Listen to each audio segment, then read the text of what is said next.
Hello there from Storeganise. My name's Alec. I am one of the team members here at Storeganise, and today we're going to cover some of the latest features from our most recent update. This update largely revolved around orders, order summaries, customer job creations, reservations, things like that. So to get started, one of the first key features we did was update our order summary feature. So to demonstrate this, I will go through the booking process, click on View a Unit, choose my reservation date as before, and then I will need to create my customer account.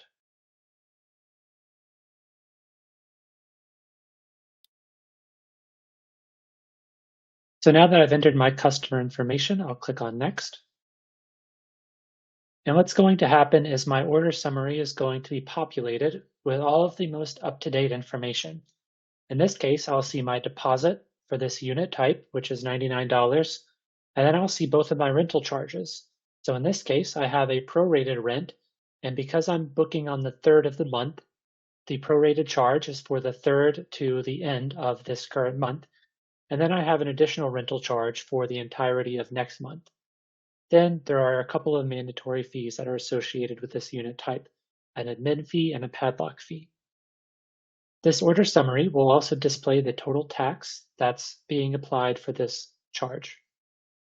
Similarly, if we have a promotion, we can enter that code here.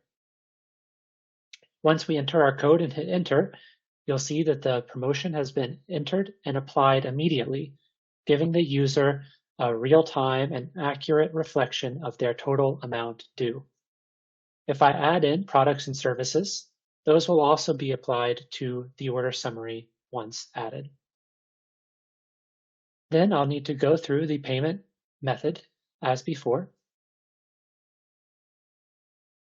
Once I enter my payment method, I'll be redirected back to the customer app. And again, the order summary will be here displaying my charge. I simply need to sign the agreement, submit, and then I can submit the booking and complete the reservation. And that's it. The unit summary will be an accurate reflection of the exact charges that the customer has been charged for this initial move-in. Similarly, another update that we made was moving all of our initial charges to a single invoice. Before in Storeganise, initial move-ins were separated amongst two separate invoices. This could sometimes cause some confusion or a misunderstanding for a customer. So now we've streamlined the invoice, and our entire initial move-in invoice will feature in one invoice with our deposit, our prorated rent, as well as our full month's rent, and then all of those additional charges and discounts that were applied as well. And that's it. The order summary and the single invoice updates are now in place and are ready for you to trial and begin experimenting with on your own. The next new feature in Storeganise is the pending or abandoned job feature. What this is going to do is this is going to enable users to find out when a customer has not completed a reservation process. A record of their partial reservation will be kept in Storeganise, and then this will give you the option to follow up with the customer directly, be it through email, phone call, or something like that. So what I'll do is I'll start the booking process as before.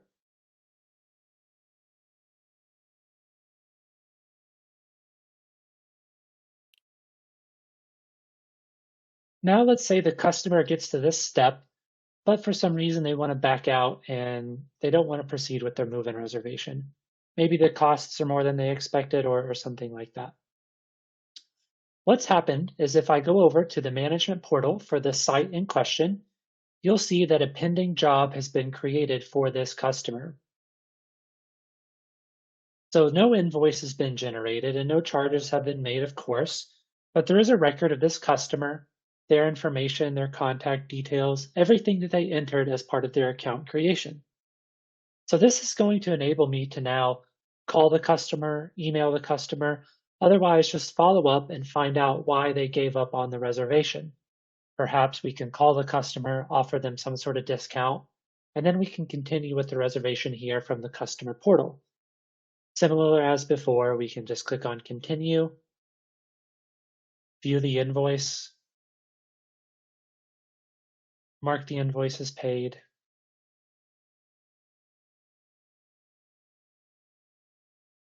and complete the reservation.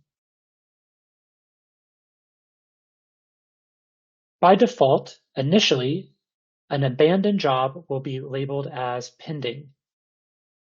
After some time, the system will then change the label from pending to abandoned, and you'll be able to follow up as such as well.